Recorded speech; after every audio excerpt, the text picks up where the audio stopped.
Assalamualaikum warahmatullahi wabarakatuh. Alhamdulillahilladzi syarrafal awliya bitazil izzati wassafa wa jallalahum bi anwari qudsihi wal baha ta'ala Allahu dzul jalali wal ala. Thumma salatu wassalamu ala afdalil anbiya wa ashrafil asfiya sayyidina Muhammadin wa alihi ni'mal awsiya wa ashabihi al-haizin bitasydidin wal i'la. Allahumma salli wa sallim wa barik ala sayyidina Muhammadin sahibil taj wal mi'raj wal buraq wal alam dafi'il bala wal waba wal marad wal alam jismuhu tahirun mutahharun mu'azzamun munawwarun mu'attarun man ismuhu maktubun marfu'un mawdu'un ala lawhi wal kalam syamsid duha badrid duja nuril huda misbahiz zulam sayyidil kaunain wa ashrafil thaqalain abil qasim Muhammad ibni Abdillah ibni Abdul Muttalib ibni Hashim sayyidil Arab wal Ajam nabil haramain mahbub inda rabbil masyriqain wal maghribain faya ayyuhal mushtaqun ila ru'yati jamalihi sallu alaihi wa sallimu taslima. Amma ba'du. Hari ini secara khusus kita membahas manaqib dari seorang imam besar min Sadah Ali Ba'alwi, yaitu Fakhrul Wujud Al-Imam Al-Kutub Al-Syekh Abu Bakar bin Salim. Dan memang qadarullah diadakan juga di haulnya di Jakarta beberapa hari yang lalu. Memang waktunya sebenarnya Zulhijjah haul beliau, karena beliau wafat di bulan Zulhijjah. Tapi substansinya bukan bulan Zulhijjah atau Muharram, tapi memperkenalkan seorang manusia suci yang soleh yang bernama Al-Imam Syekh Abu Bakar bin Salim. Ada hadis yang diriwayatkan oleh Imam At-Tabrani yang lahir tahun 260 Hijriah, wafat 360 Hijriah, di dalam Al-Mu'jam Al-Awsat. Juga diriwayatkan oleh Ibnu Bazzar atau Al-Imam Al-Bazzar di dalam musnadnya. Syekh Abu Bakar bin Salim, beliau seorang wali yang ada di Hadramaut. Dan hadis ini juga adalah hadis yang menceritakan tentang kelebihan satu wilayah yang namanya Hadramaut, dan itu benar-benar realita, ya, kenyataan bahwa ulama-ulama yang berasal dari Hadramaut yang paling banyak memiliki jasa membawa agama Islam ke Nusantara, bukan hanya Indonesia tapi Malaysia, Singapura, Brunei, bahkan sampai ke India, sampai ke Sin juga Cina, bahkan sampai ke Afrika, bahkan di Eropa sebagian wilayah diislamkan oleh dai-dai yang berasal dari negeri Hadramaut. Ini hadis, sebagian ulama mengatakan riwayat ini tidak marfu' kepada Nabi, tapi kepercayaan ulama-ulama khususnya di Hadramaut, sebagian mereka meyakini ini adalah hadis Nabi Muhammad sallallahu alaihi wasallam, karena memang diriwayatkan di dalam kitab hadis berjudul Al-Mu'jam Al-Awsat yang ditulis oleh Imam At-Tabrani. Nabi bersabda sallallahu alaihi wasallam, Hadramaut tunbitul awliya kama tunbitul ardul baqal. Negeri Hadramaut melahirkan para wali-wali Allah, sebagaimana bumi menumbuhkan tumbuh-tumbuhan atau sayur-mayur. Nah, Syekh Abu Bakar bin Salim termasuk ulama yang berasal dari negeri Hadramaut, dan tidak terhitung jumlah para aulia yang ada sejak dahulu sampai hari ini tidak terputus. Itu karena diberkati keberkahan daripada doa-doa para salaf terdahulu. Imam Yafi' dalam kitab Raudatul Rayahin, padahal beliau adalah ulama yang berasal di negeri Yaman, ketika menulis kitab Raudatul Rayahin tidak ada satupun biografi ulama Hadramaut. Kenapa beliau tidak masukkan? Karena kalau masukkan satu nama ulama-ulama yang ada di Hadramaut, maka harus memasukkan nama-nama ulama lainnya yang berasal di negeri Hadramaut. Dan itu kalau ditulis semua ulama-ulama dan aulia-aulia yang ada di negeri Hadramaut, kata Imam Yafi', sampai hari kiamat gak selesai saya menulis kitab. Makanya saya tidak memasukkan seorang pun nama dari ulama dan aulia yang berasal dari negeri Hadramaut. Nah, manaqib itu artinya biografi hidup. Dan banyak ulama mereka menulis manaqib daripada Syekh Abi Bakar bin Salim. Di antaranya Al-Habib Abdullah Al-Haddar. Beliau menulis kitab manaqib Fakhril Wujud Syekh Abi Bakar bin Salim berjudul Al-Jawahir fi manaqib Syekh Abi Bakar Tajil Akabir. Kemudian ada ulama lainnya yang menulis tentang manaqib Al-Imam Syekh Abi Bakar bin Salim, yaitu Al-Habib Hasan bin Ismail Al-Hamid, menulis kitab berjudul An-Nahrul Mawrud fi manaqib Syekh Abi Bakar bin Salim Fakhril Wujud. Dan Al-Imam Al-Muhaddith Al-Allamah Al-Habib Salim bin Ahmad bin Jindan juga menulis manaqib tentang biografi kehidupan Syekh Abi Bakar bin Salim, dan di situ beliau menulis dan merasa terhormat karena beliau termasuk anak turunan dari Syekh Abi Bakar bin Salim. Judul kitabnya Al-Barahin wal Bayyinatu fi Manaqib Maula'inat. Di dalam kitab tersebut, ini kitab-kitab manaqib kaum solihin bukan sekedar buku bacaan, tapi ada hal yang istimewa kalau kita membaca biografi kehidupan para aulia.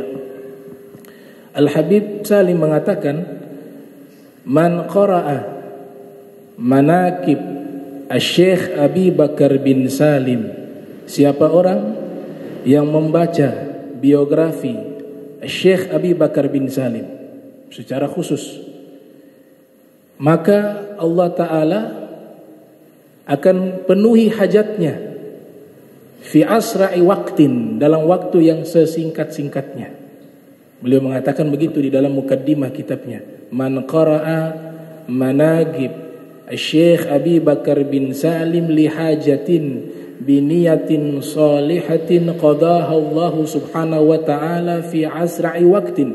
Siapa yang membaca biografi kehidupan dari Syekh Abi Bakar bin Salim dan dia memiliki hajat, dia datang membaca itu kitab dengan niat yang baik, maka Allah akan penuhi hajatnya dalam waktu yang sesingkat-singkatnya. Kemudian beliau melanjutkan, wa man qara'aha qabla safar hasala salamah lil musafir. Siapa yang membaca biografinya Syekh Abi Bakar bin Salim sebelum dia melakukan safar, maka Allah berikan keselamatan baginya di dalam perjalanannya bagi musafir tersebut. Wa 'alal marid hasala syifa bi barakatihi, dan orang yang sakit jika membaca manaqib dari Syekh Abi Bakar bin Salim, maka Allah berikan obat bagi orang yang terkena penyakit tersebut dengan berkat daripada seorang wali yang dicintai oleh Allah dan dicintai oleh baginda Nabi Muhammad sallallahu alaihi wasallam, bernama Imam Fakhrul Wujud Syekh Abu Bakar bin Salim. Wa kama qala ba'dul arifin, demikian juga sebagian orang-orang arif billah, mereka menyatakan kalau kita membaca biografi dari Syekh Abi Bakar bin Salim kulla sanah, setiap tahun kita rutinkan itu, wassa'allahu subhanahu wa ta'ala rizqahu, Allah akan luaskan rizkinya sepanjang tahun tersebut. Wassa'ahu Allah subhanahu wa ta'ala rizqahu. Ini tidak berlebihan, karena memang orang-orang yang dekat dengan Allah, Allah berikan anugerah kepada mereka tidak tanggung. Kalau Allah sudah cinta kepada seorang hamba, yang Allah berikan kepada mereka itu lebih hebat daripada makhluk memberikan kepada makhluk.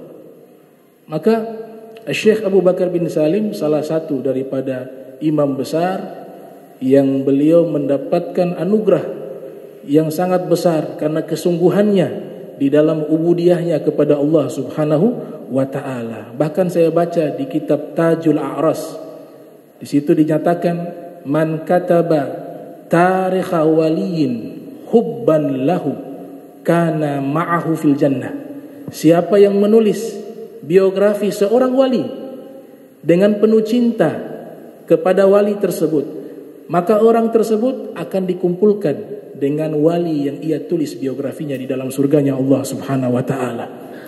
Aw man tala'a ismahu hubban lahu faka'annama zara qabrahu aw zara waliyan faman zara waliyan gufirat dzunubuhu.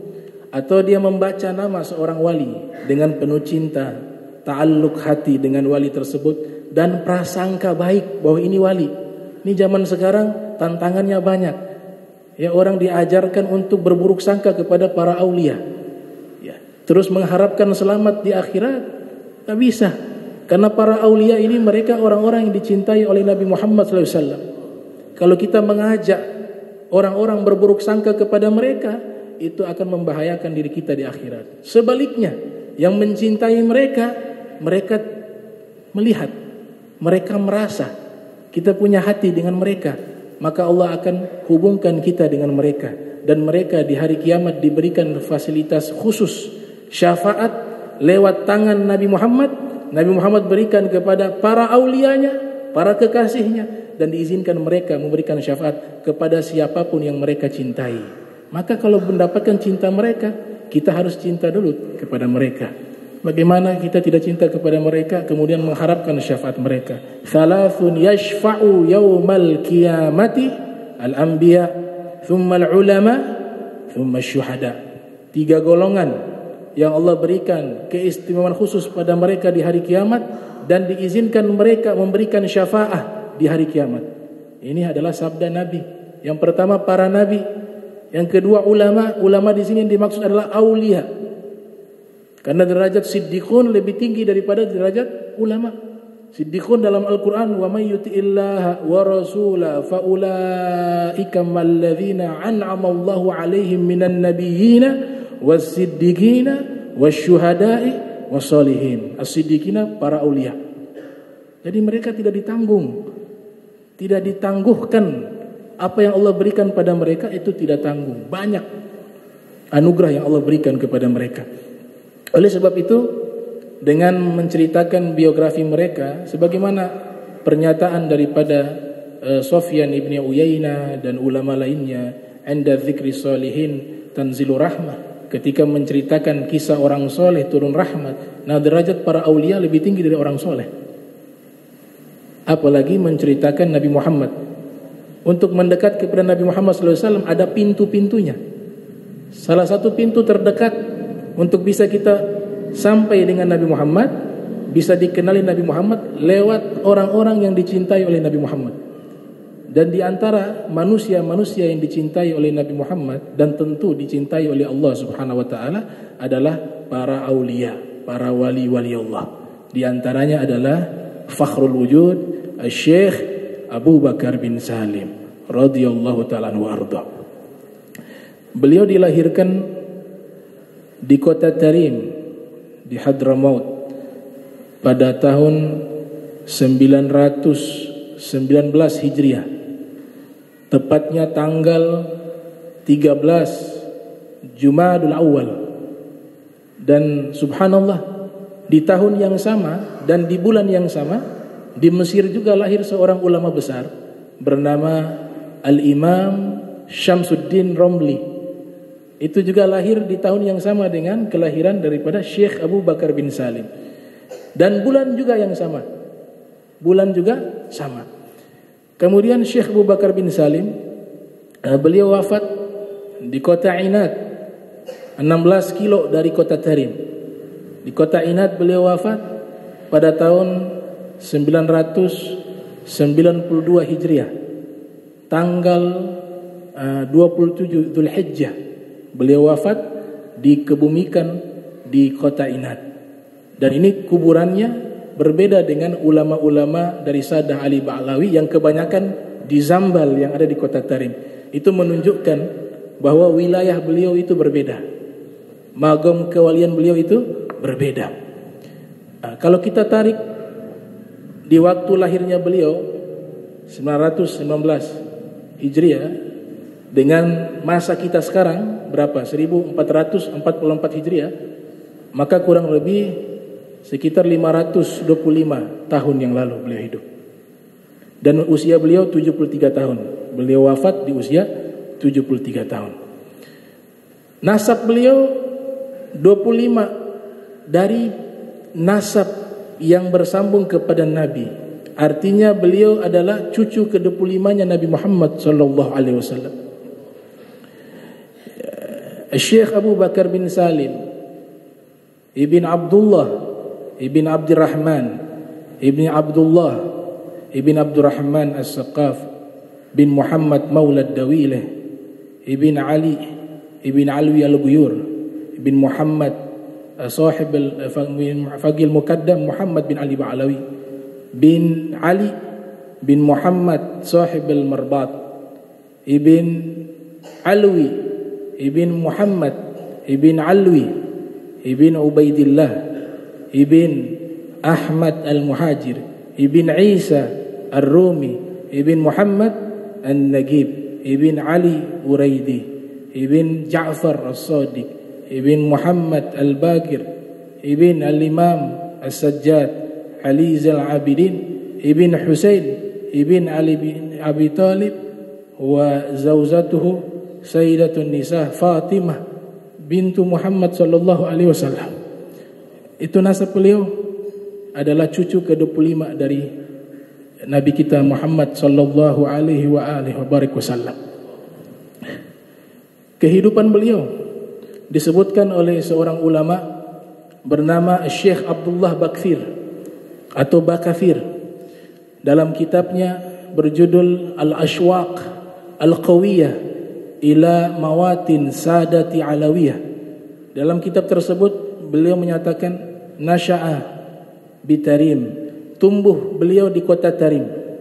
Kemudian thumman taqala ma'a walidihi bil Lisik. Kemudian pindah ke satu perkampungan namanya Lisik. Di situ adalah kampung yang berdekatan dengan Masjid As-Saqaf.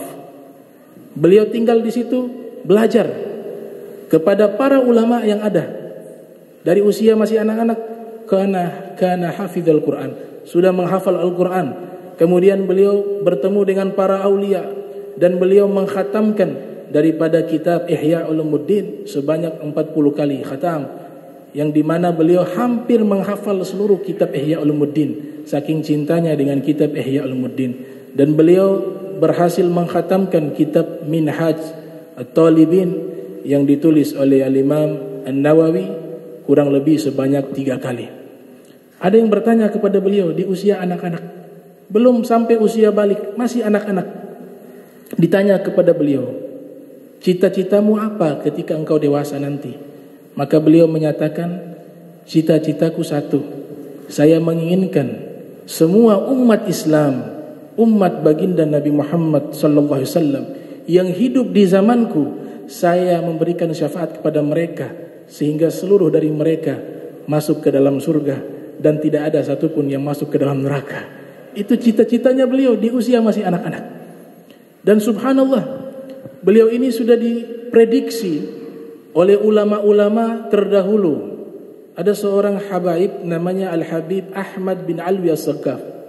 Beliau itu ketika singgah di kota Inat, padahal waktu itu kota Inat masih belum ada penghuni.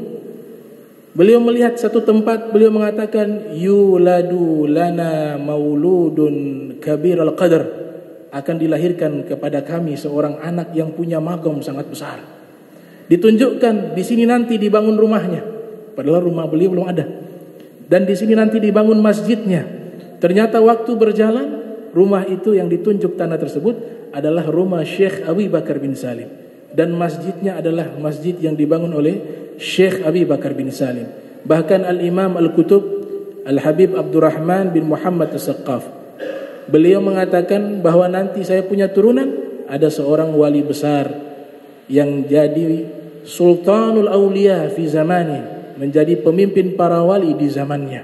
Bahkan juga dikatakan oleh Al-Habib Abu Bakar bin Abdullah Al-Aidrus bahwa beliau nanti punya turunan atau seorang ulama yang lahir dari Sadah Ali Ba'lawi yang punya magom tersendiri, yang tidak ada bisa menyamai magomnya di masa tersebut, yaitu Syekh Abu Bakar bin Salim. Salah satu guru beliau dari masyayikh bernama Syekh Umar Bamahromah. Syekh Abu Bakar bin Salim masih anak-anak, dibawa oleh pelayannya ke kota Seun.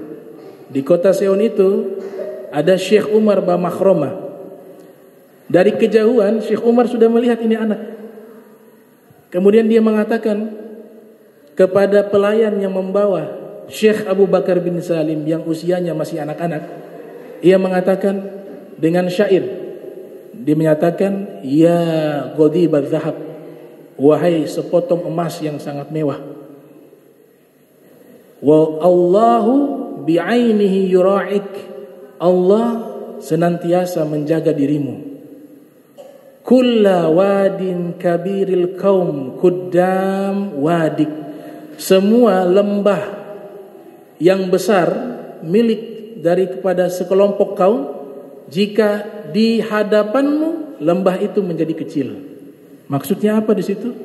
Ditafsirkan, magom para wali yang begitu besar, jika berada di hadapan daripada magomnya Syekh Abu Bakar bin Salim, semuanya jadi kecil.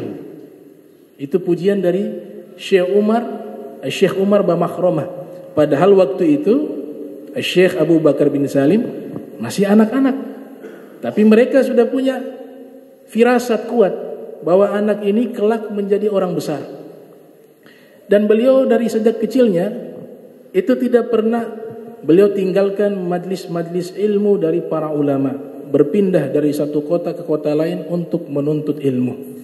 Bahkan dikatakan ibu beliau juga seorang waliyah bernama Tolhah bintu Aqil bin Ahmad bin Abi Bakar As-Sakran, yang satu nasab dengan ayah beliau. Syekh Abu Bakar bin Salim bertemu dengan guru-guru yang sangat luar biasa. Di antaranya guru utama beliau adalah ayah beliau, bernama Al-Habib Salim bin Abdullah. Di antara guru beliau juga adalah As-Said Abdullah Basyaiban dan juga Syekh Umar Bamahromah. Ini salah satu guru futuh beliau, ya, seorang faqih, seorang sufi dan seorang sastrawan, syair.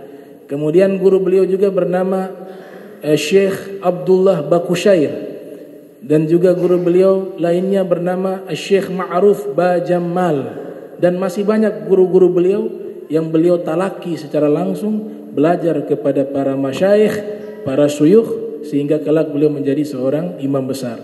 Di antara murid-murid beliau datang dari berbagai negara, bukan hanya yang bermukim di Hadramaut. Ada murid beliau dari Maghrib bernama As-Sayyid Yusuf bin Abid Al-Hasni.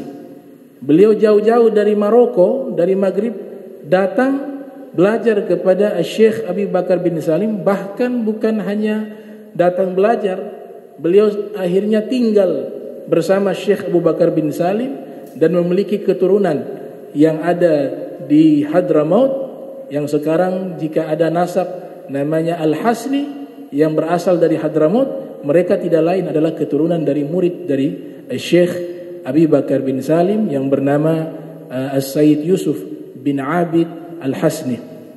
Kemudian murid beliau bernama Al-Imam Al-Habib Ahmad bin Muhammad Al-Habshi dan Al-Habib Abdurrahman Al-Jufri dan Syekh Muhammad Al-Khatib, dan masih banyak murid-murid beliau. Di antaranya murid beliau dari kota Makkah bernama Syekh Abdurrahim Al-Basri Al-Husaini. Diceritakan di dalam kitab yang ditulis oleh Al-Habib Umar bin Segaf As-Sofi As-Saqaf berjudul Tafrihul Qulub wa Tafrijul Qurub. Diceritakan dalam kitab tersebut, Syekh Abdul Rahim tinggal di Makkah. Ternyata istrinya ini adalah istri yang sangat tidak baik akhlaknya. Setiap hari memarahi daripada Syekh Abdul Rahim.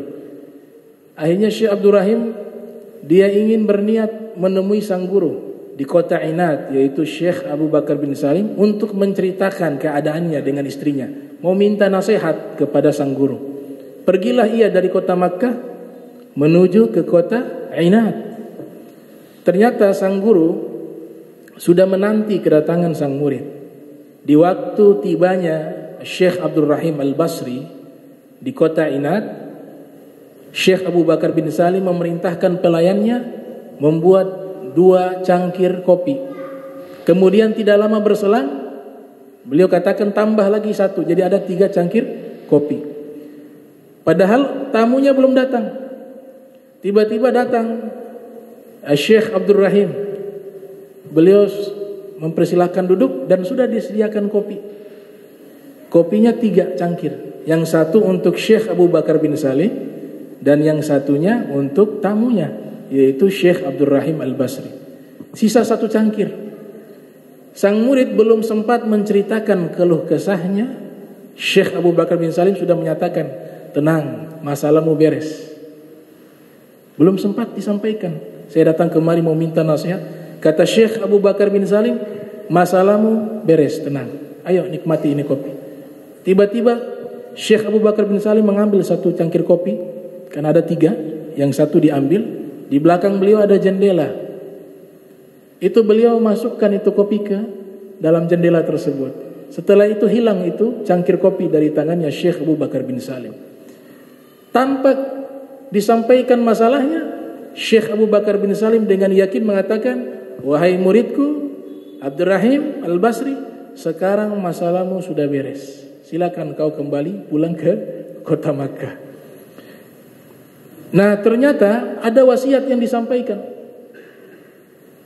Di saat-saat Syekh Abdul Rahim Al-Basri mau berpamitan dengan Syekh Abu Bakar bin Salim, kata Syekh Abu Bakar bin Salim, wahai muridku, nanti kalau kau pulang ketemu istrimu, ini waktu itu belum punya turunan, kau pulang ketemu istrimu, Allah akan berikan rizki kepadamu anak laki-laki. Dan nanti kau namakan anakmu itu dengan nama Umar. Ke depan nanti anakmu yang bernama Umar, dia menjadi ulama besar mazhab Syafi'i di kota Makkah. Dia akan menjadi ulama besar mazhab Syafi'i di kota Makkah. Berikan nama putramu Umar. Kembali Syekh Abdul Rahim ke kota Makkah. Terkejut dia ketika tiba di rumahnya, sang istri sudah menyambut. Akhlaknya yang buruk berubah menjadi baik. Dipersilahkan sang suami masuk, sudah disediakan makanan. Ini sang suami menjadi takut. Ada apa istriku berubah seperti ini? Maka ditanyakan, wahai istriku, engkau bisa berubah seperti ini, bagaimana ceritanya? Dikatakan, di hari sekian, jam sekian, itu datang seorang yang wajahnya bercahaya.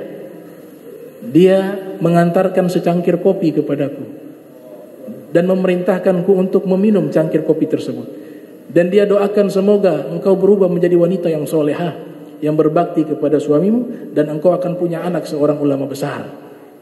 Maka saya meminum kopi tersebut, keadaan hati saya berubah. Yang tadinya saya benci kepadamu berubah menjadi cinta. Yang tadinya saya berakhlak buruk berubah menjadi akhlak yang baik. Maka sang suami menyatakan, kapan kejadiannya itu? Diceritakan, ciri-ciri orangnya itu seperti apa? Diceritakan oleh istrinya, cirinya seperti ini, seperti ini. Ini karakter fisiknya persis dengan guruku yang ada di kota Inat.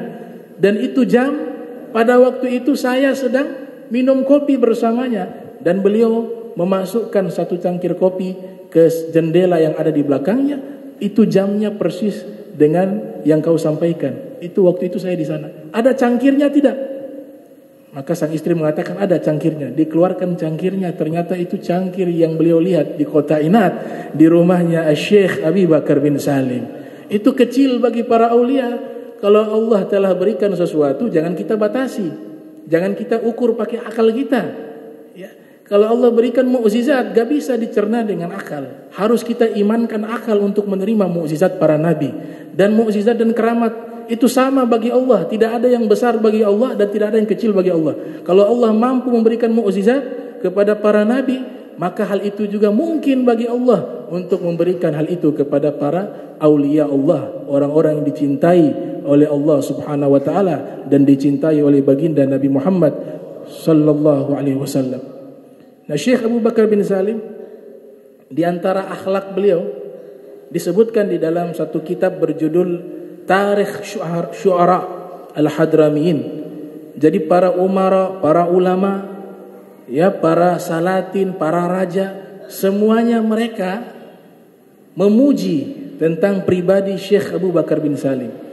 Beliau berkhidmah kepada Allah dengan ibadahnya, tapi juga beliau berkhidmah melayani umat Nabi Muhammad sallallahu alaihi wasallam, bahkan melayani hewan-hewan. Itu diceritakan beliau setiap harinya membagikan 1000 roti untuk dinafkahi kepada fuqara wal masakin. Di sana zaman tersebut makanan pokoknya roti. Jadi beliau menanggung 1000 orang fuqara wal masakin. Setiap hari beliau kasih makan 1000 roti kepada fuqara wal masakin. Tidak hanya itu, beliau itu setiap malam mengisi air di tempat minumannya hewan-hewan. Di Hadramaut air susah. Jangan kita menyamakan dengan keadaan di sini. Di sini air mudah, di sana air sulit. Jadi ketika ada orang memberikan air, itu satu hal yang luar biasa. Nah, beliau mengisi tempat-tempat air untuk hewan. Kemudian setiap masjid yang di mana masjid tersebut mereka punya tempat wudhu, itu harus diambil dengan sumur, dengan timba. Semua masjid yang ada di kota Tarim setiap malam beliau isi. Sehingga orang-orang ketika melaksanakan sholat subuh sudah melihat tempat wudhu sudah penuh dengan air. Dan tidak ada yang tahu karena beliau kerjanya itu tengah malam. Selama berapa lama? 40 tahun. 40 tahun. Kemudian beliau kaya raya, tapi beliau menghargai pemberian daripada orang-orang miskin. Dan beliau balas berlipat ganda. Itu adalah akhlaknya Nabi kita Muhammad SAW. Man sana'a ilaikum ma'rufa fakafi'uhu. Siapa orang yang jika ia menerima kebaikan dari seseorang, maka wajib dia membalasnya. Ada seorang ajuz datang ke rumah Syekh Abu Bakar bin Salim. Dia membawa 1 kantong gandum untuk dihadiahkan kepada Syekh Abu Bakar bin Salim. Padahal Syekh Abu Bakar bin Salim punya bukan 1 kantong, gudang gandum. Datanglah ini wanita tua. Di depan pintu rumahnya ada murid yang menjaga pintu rumahnya Syekh Abu Bakar bin Salim. Ketemu ini penjaga pintu. Kata penjaga pintu sang murid, "Wahai ibu, ini ada urusan apa ke rumah guru kami?" Sang ajus mengatakan, "Saya mau berikan hadiah kepada Syekh Abu Bakar bin Salim. Pada waktu itu beliau sedang tidur. Tolong bangunkan guru kalian, Syekh Abu Bakar bin Salim, untuk saya berikan hadiah kepadanya 1 kantong gandum." Maka sang murid mengatakan, guru kami kau suruh untuk kami bangunkan hanya sekedar menerima 1 kantong gandum. Ini guru kami punya gudang isinya gandum. Begitu. Ternyata sang nenek ini akhirnya dia kecewa. Dia kembali pulang. Syekh Abu Bakar bin Salim mendengar dialog tersebut. Beliau lari dari lantai atas. Rumahnya tingkat, lari. Turun mengejar sang nenek tersebut. Wahai ajus, wahai nenek, tunggu sebentar. Apa yang kau bawa? Dibilang ini. Tapi muridmu mengatakan engkau punya banyak. Gak, saya butuh itu. Saya butuh yang kau kasih. Tolong berikan kepada saya, kata Syekh Abu Bakar bin Salim. Diberikan kepada Syekh Abu Bakar bin Salim. Kemudian beliau mengatakan, terima kasih banyak. Semoga Allah berkahi dirimu. Ini kebaikan yang sangat luar biasa. Panjang lebar doanya. Kemudian mengatakan, wahai nenek, tunggu sebentar. Beliau masuk ke dalam, panggil murid-muridnya. Ambil tuh gandum, beberapa sak atau berapa karung, berikan kepada nenek tersebut. Bawa ke rumahnya. Dikasih balasan berlipat ganda. Kemudian setelah itu sang nenek pergi, beliau berikan nasihat kepada murid tersebut. Wahai muridku, jika ada orang yang memberikan walaupun itu kecil, tidak berharga, jangan pernah kau tolak. Dia sudah punya niat yang baik. Setiap langkahnya itu dihitung pahala oleh Allah Subhanahu wa taala karena berniat memberikan sesuatu kepada kita. Maka jangan pernah lagi engkau menolak siapapun yang memberikan sesuatu kepadaku, kata Syekh Abu Bakar bin Salim. Ini akhlaknya Nabi kita Muhammad sallallahu alaihi wasallam.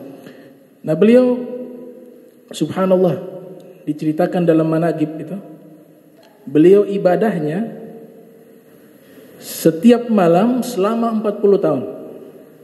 Salat sunnahnya 700 rakaat lebih. 700 rakaat. Dan salat subuh selama 40 tahun menggunakan wudu isya.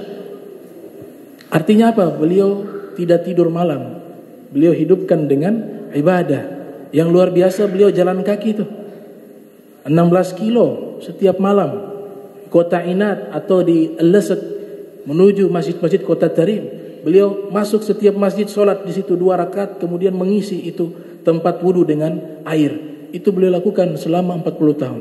Bahkan di musim dingin sekalipun beliau tetap pergi istiqomah sampai kaki beliau itu berdarah, ya, karena bebatuan yang beliau lewati. Dan tidak ada satupun manusia yang mengetahui itu, karena beliau lakukan tengah malam. Subhanallah. Kemudian beliau ziarah ke makam-makam para wali di Zambal. Akhirnya diberikan warisan maqam ilmu kepada beliau karena adab beliau dan kecintaan beliau kepada para salaf-salaf beliau yang terdahulu. Syekh Abu Bakar bin Salim diceritakan di dalam manaqib beliau, beliau punya keramat, ya, beliau punya keramat itu terlalu banyak sampai derajat mutawatir. Kalau kita ketahui kan Syekh Abdul Qadir bin Musa Al-Jilani itu keramatnya tawatur, disaksikan oleh banyak orang, bukan 1-2 orang, banyak orang menyaksikan itu.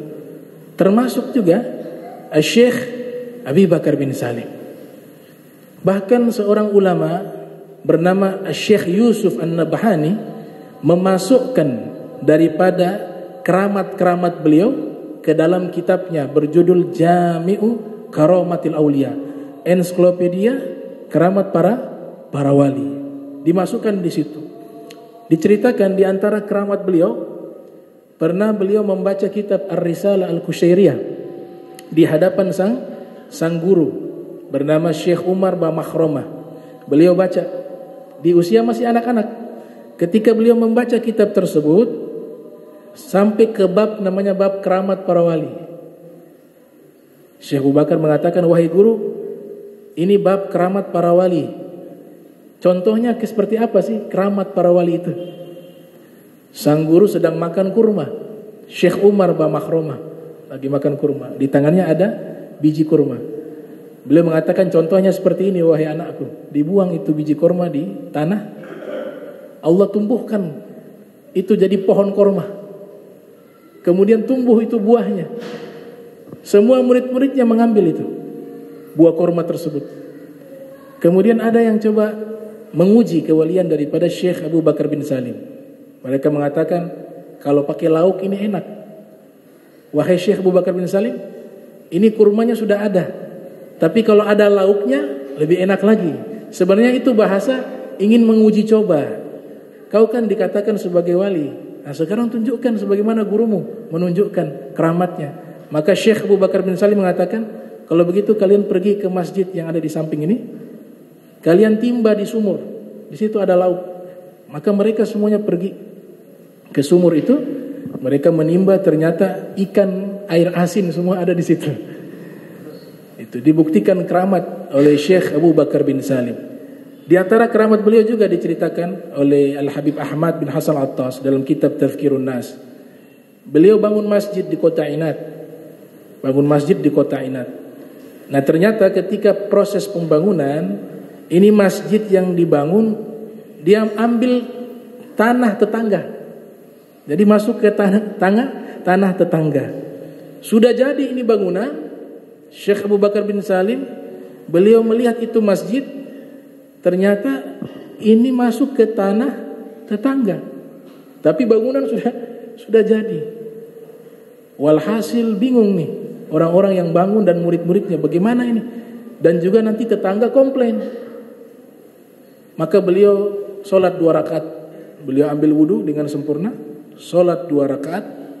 Selepas sholat 2 rakaat, beliau pergi keluar masjid.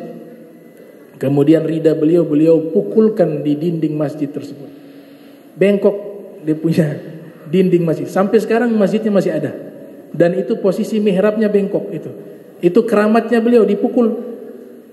Bengkok dia. Akhirnya tanah tetangga itu dia tidak masuk lagi karena dia posisinya bengkok.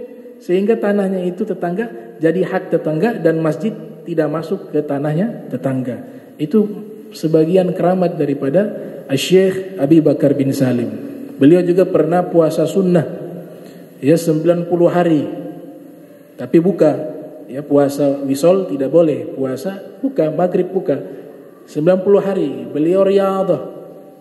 Itu buka puasanya dengan korma selama 90 hari ketika beliau berpuasa. Dan beliau juga diceritakan suka mendamaikan orang yang bertengkar. Itu amalan beliau. Di siang harinya kalau lihat ada perang suku, itu selalu beliau jadi penengah. Ya, innamal mu'minuna ikhwah fa aslihu baina akhawaykum wattaqullaha la'allakum turhamun. Didamaikan mereka. Jadi bukan hanya sibuk ibadah ritual tapi juga sosial, dia keliling. Namanya al-islah, al-ijtimai. Dia keliling memperbaiki keadaan-keadaan dan suka mencari anak yatim, para janda-janda yang miskin, beliau keliling mencarinya dan memberikan donasi rutin. Bahkan beliau dikatakan itu menanggung 1000 nafkah fuqara wal masakin. Setiap hari beliau berikan itu kepada fuqara wal masakin. Nah, jadi kalau melihat para wali, jangan masa dia punya keramat. Coba lihat dia punya ibadahnya bagaimana. Dia punya kesungguhannya bagaimana di dalam ubudiyah kepada Allah Subhanahu wa taala sehingga Allah angkat magamnya sangat tinggi. Beliau meninggalkan beberapa kitab, tapi kitab tersebut tidak mampu dibaca oleh orang-orang seperti kita. Jadi untuk kalangan para aulia saja yang bisa memahami daripada kitab-kitab beliau. Bahkan beliau menulis kitab di usia sangat muda. Dan kitab-kitab beliau yang beliau tulis itu adalah ilmu-ilmu tasawuf yang cukup tinggi. Di antaranya kitab beliau berjudul Fathul Babil Mawahib. Kemudian kitab berjudul Ma'arijut Tauhid dan kitab berjudul Miftahus Sarair wa Kanzuz Zakhair, dan kitab yang beliau tulis dan saya punya kitab itu berjudul Mi'rajul Arwah wa Manhajul Waddah. Itu memang kitab gak bisa kita pahami kecuali untuk kalangan mereka saja, sesama para aulia yang bisa memahami isi kitab tersebut. Dan beliau menulis kitab itu yaitu Mi'rajul Arwah wa Manhajul Waddah, itu beliau tulis di 10 akhir bulan suci Ramadan. Beliau tulis selepas sholat isya sampai waktu subuh. Beliau tulis 10 hari itu jadi satu kitab yang berjudul Mi'rajul Arwah wa Manhajul Waddah yang cukup tebal, ada berapa ratus lembar. Dan itu membahas tentang ilmu tasawuf. Ada kumpulan nasihat-nasihat beliau yang beliau sampaikan. Di antaranya beliau pernah mengatakan ad-dunya bintul akhirah. Dunia ini adalah anak perempuannya akhirat. Ini penjelasannya dibahas oleh ulama jadi satu kitab. Itu artinya kalau kita sudah menikah dengan anak perempuannya, ibunya tidak bisa, akhiratnya tidak dapat. Kemudian kalau sudah jatuh cinta kepada putrinya, maka tidak mungkin lagi kita bisa mencintai ibunya. Dan itu kata yang singkat, tapi pembahasannya sangat luas, dibahas oleh para ulama. Ucapan lainnya beliau mengatakan, man lam yajtahid fil bidayah lam yasil ila nihayah. Orang yang tidak bersungguh-sungguh di fase awal suluknya, maka dia tidak mungkin bisa mencapai akhirnya.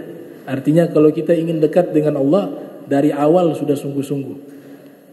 Dengan kesungguhan itu, alladzina jahadu fina lanahdiyannahum subulana. Orang yang bersungguh-sungguh kepada kami mudahkan jalannya menuju kepada kami.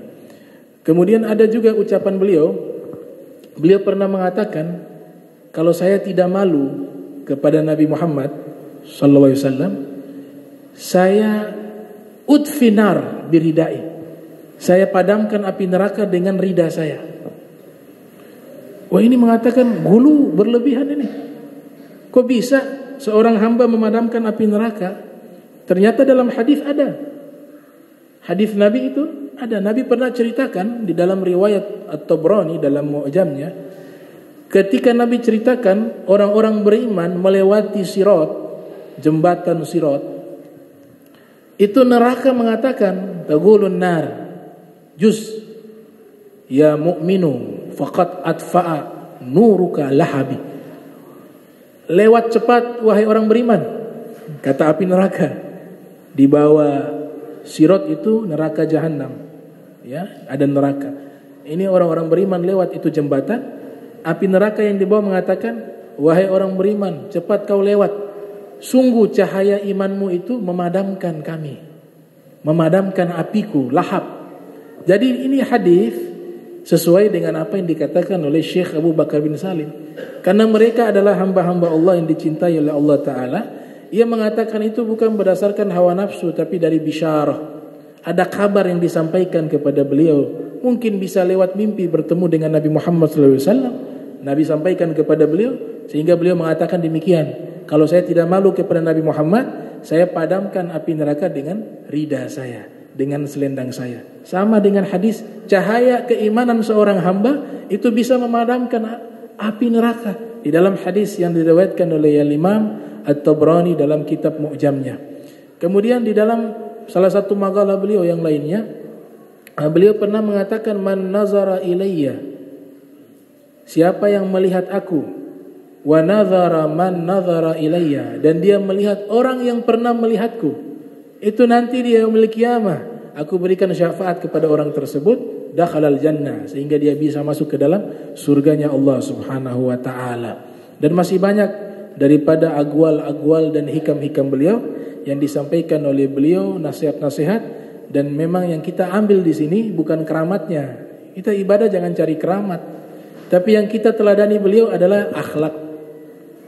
Ibadahnya berat, ya sudah sekian persen saja, ya, sekian persen daripada cerita mereka dalam ibadahnya kita ambil, kita terapkan dalam hidup kita, sehingga bisa memberikan manfaat bagi kehidupan kita di dunia dan di akhirat.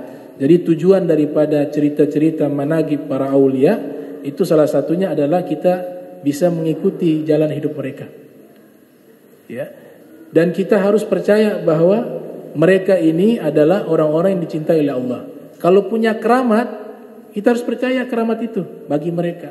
Tapi zaman sekarang juga kita harus seleksi juga, ya. Karena tidak mudah itu seorang diangkat menjadi wali min auliyaillah, ya. Ada juga yang pura-pura punya keramat, juga banyak. Jadi kita harus cerdas, ya. Jadi beragama itu jangan lihat itunya, lihat istiqomahnya dalam syariat Nabi Muhammad, istiqomahnya di dalam pengamalan, ya. Tapi kalau mencari yang luar biasa baru ikut, nah nanti Dajjal juga punya hal yang luar biasa. Kalau Dajjal itu bukan sihir, memang asli. Dajjal bisa turunkan hujan dari langit. Dajjal bisa menghidupkan orang yang mati, bisa menjadi hidup. Dajjal lebih hebat. Tapi apakah kita kagum dengan itu? Oh, ini kayaknya benar agamanya. Dia enggak juga. Jadi melihat para aulia yang kita lihat, jangan hanya melihat aspek daripada keramatnya, tapi kita ikuti bagaimana akhlaknya, ibadahnya, ilmunya, ya perilakunya. Itu yang penting untuk kita ambil dan kita terapkan dalam hidup kita sehingga nanti kita bisa berkumpul bersama mereka. Ya, syarat daripada kita berkumpul dengan para nabi, dengan para aulia, syarat pertama harus taat kepada Allah dan Rasul. Wa may yuti'illah wa rasulahu fa ulaika ma'al ladzina an'ama Allahu 'alaihim minan nabiyyin was-siddiqin wasyuhada'i wassalihin wa hasuna ulaika rafiqa. Jadi taat kepada Allah, taat kepada Rasul syarat mutlak. Kemudian yang kedua, bukan sekedar taat, cinta. Taat kepada Rasul, tapi saya gak cinta kepada Rasul. Taat kepada Allah, tapi saya tidak cinta kepada Rasul dan tidak cinta kepada Ahlul Bait, tidak cinta kepada sahabat, tidak cinta kepada para aulia, maka syarat ini ada yang kurang. Sehingga Nabi yang mengatakan, la yu'minu ahadukum hatta akuna ahabba. Iman kalian tidak sempurna hingga dia jadikan aku lebih ia cinta, melebihi siapa? Orang tuanya, anaknya dan seluruh manusia. Itu syarat yang wajib kita tanamkan di dalam hati. Nah, mudah-mudahan ini manaqib ringkas ini bisa memberikan manfaat. Mudah-mudahan kita dapat berkah dan syafaatnya para aulia dan solihin di zaman yang penuh tantangan ini. Ya, perbaik prasangka kita dengan para aulia terdahulu sehingga nanti bisa memberikan keberkahan dan manfaat bagi kita bersama mereka. Al-mar'u ma'a man ahab. Seseorang dikumpulkan dengan orang yang ia cintai. Kalau kita cinta kepada para aulia, kita cinta kepada mereka, maka kita dikumpulkan bersama mereka dan kita diberikan syafaat-syafaat yang Allah izinkan mereka memberikan syafaat itu kepada kita di yaumil akhir. Mudah-mudahan Allah Ta'ala berikan kita bisa nata'assa mengikuti daripada keteladanan mereka para aulia dan solihin. Bismillahirrahmanirrahim. Alhamdulillahirabbil alamin. Allahumma salli wa sallim ala sayidina Muhammadin wa ala ali sayidina Muhammad. Allahumma jam'ana hadza jam'a marhuma wa tafarraqna min ba'di tafarraqa ma'suma wa la tajal minna wa la minna syaqi wa la mahruma. Allahumma nadhih qulubana 'ani ta'alluqi biman dunak waj'alna minkum min tuhibbunak. Subhanaka bihamdika asyhadu an la ilaha illa anta astaghfiruka wa atubu ilaihi. Wa sallallahu alaihi Muhammadin wa ala alihi wa sahbihi wa barik wa sallam wa ila Nabi Muhammad sallallahu alaihi wasallam. Al-Fatihah. Bismillahirrahmanirrahim. Alhamdulillahirabbil alamin arrahmanirrahim maliki yaumiddin. Iyyaka na'budu wa iyyaka nasta'in. Shiratal mustaqim shiratal ladzina an'amta alaihim ghairil maghdubi waladdallin. Subhanakallahumma tahiyyatun fiha salam wa ahidda walhamdulillahirabbil alamin wa lafu minkum. Wassalamu alaikum warahmatullahi wabarakatuh.